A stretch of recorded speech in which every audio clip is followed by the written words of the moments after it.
Kisah horor prajurit Kopassus tersesat di hutan Papua, dipijiti makhluk halus. Melansir dari gnews.com, Komando Pasukan Khusus Kopassus merupakan salah satu pasukan elit yang dimiliki TNI Angkatan Darat. Berbagi misi dan medan laga pernah mereka cicipi, dan barang tentu menyisakan kisah-kisah yang menarik untuk diceritakan. Seperti pengalaman yang dibagikan oleh Selvanus, bukan nama sebenarnya, seorang prajurit Kopassus yang sempat bertugas di Papua. Dikutip Okezone dalam buku Kopassus untuk Indonesia, karangan Iwan Santosa dan I.A. Natanegara, saat itu Selvanus ditempatkan sebagai komandan pos di Timika yang waktu itu sangat rawan karena keberadaan pentolan organisasi Papua Merdeka (UPM), Keliko Alik, dan Tadius Yogi. Selvanus mendapat pemerintah untuk menggerebek markas UPM yang berjarak 6 hari jalan kaki dari markas Selvanus. Tim mulai berangkat ke lokasi pada bulan Oktober yang juga musim penghujan. Saat hari kelima, mereka bertemu sungai dengan arus yang sangat deras. Mereka pun memutuskan untuk menyeberang dengan menggunakan tali. Kebetulan saya jago renang, jadi ketika saya lihat ada prajurit yang masuk ke pusaran air, saya juga ikut masuk dan menyelam. Namun sampai suatu titik, sungai itu hilang dan menjadi air terjun. Selvanus pun menepi di tengah hutan Papua yang berada di ketinggian 4.000 meter di atas permukaan laut. 5 orang sudah menyeberang, 3 belum menyeberang, dan saya hanyut bersama si kopral. Ini adalah satu-satunya motivasi saya untuk bertahan dan mencari kopral itu, ujarnya. Saat ia kasihkan mencari prajurit tersebut, Selvanus tidak dapat kembali pulang. Dia pun tersesat di dalam hutan belantara.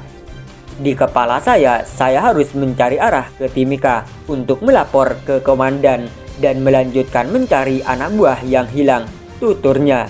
Saat hari ke-6, Selvanus sudah berada di ambang sadar. Semua perlengkapan termasuk sepatunya hanyut di bawah arus sungai yang deras.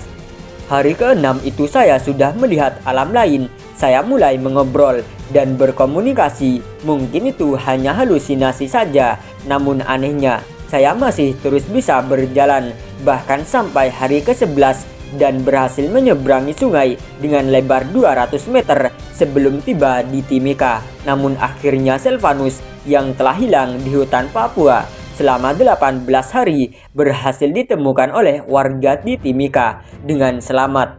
Saat itu saya hanya tinggal tulang berbalut kulit, mata yang terus berputar liar, dan telapak kaki yang bengkak akibat tertancap potongan kayu. Dokter yang memeriksa saya saat itu menyatakan bebas dari penyakit malaria dan cacing tambang, bebernya. Setelah dinyatakan sehat, Selvanus diundang oleh Pangdam Cendrawasih ke Jayapura untuk menikmati makan malam. Anehnya, makanan satu meja itu semua habis. Saya makan sendiri. Saya makan banyak begitu bukan balas dendam, tapi rupanya ada yang ikut. Tiba-tiba saya ingat bahwa saya selama di hutan memang selalu ditemani 3 orang. Kalau matahari sudah terbenam, satu memijat kaki, satu memijat pundak, dan satu lagi berbagi rokok dengan saya. Alamnya sudah lain, tutup Selvanus.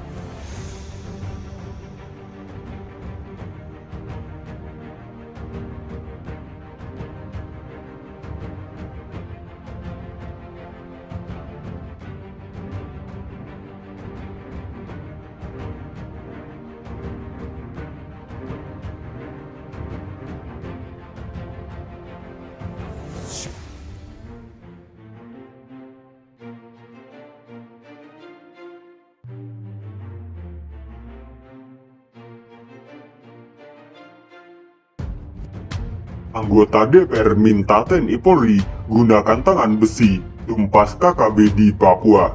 Melansir dari detiknews.com, 4 warga sipil menjadi korban pembunuhan teroris kelompok kriminal bersenjata KKB di Papua.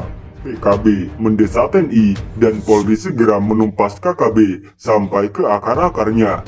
tindakan keji dan biadab. Saya mendesak TNI Polri untuk segera ambil tindakan tegas dan terukur menumpas KKB sampai ke akar-akarnya, ujar Wakil Ketua Umum PKB Jalilul Wawaid kepada wartawan Rabu 14 Desember 2022. Jalilul berpesan kepada TNI dan Polri untuk tidak main-main dengan pengganggu kedaulatan dan keamanan negara. Bagi Jazilul, TNI Polri harus menggunakan tangan besi untuk menumpas teroris KKB. Hemat kami, zero toleransi bagi kelompok bersenjata yang membunuh dan keji. Apalagi kejadian ini terus berulang, gunakan tangan besi untuk menumpas mereka, kata Jalilul. Jangan sampai terlihat lemah, buktikan bahwa TNI Polri kita terlatih dan mampu menghadapi kelompok kecil bersenjata itu. Jika masih kurang kuat maka tambah lagi dukungan fasilitas, logistik, dan personil agar segera tuntas, lanjut anggota Komisi 3 DPR itu. Sementara itu, anggota Komisi 3 fraksi Nasdem, Eva Yuliana, meminta agar masyarakat tetap tenang, waspada, saling menjaga sembari mempercayakan kepada Polri dan TNI untuk meredam dan mengusut tuntas aksi kekerasan tersebut. Jelas aksi brutal ini adalah tindakan teroris dan aksi teroris harus dibasmi sampai ke akar-akarnya. Saya meminta Polri dan juga BNPT agar berperan aktif untuk membuat blueprint penanganan aksi terorisme di Papua, Ibu Eva.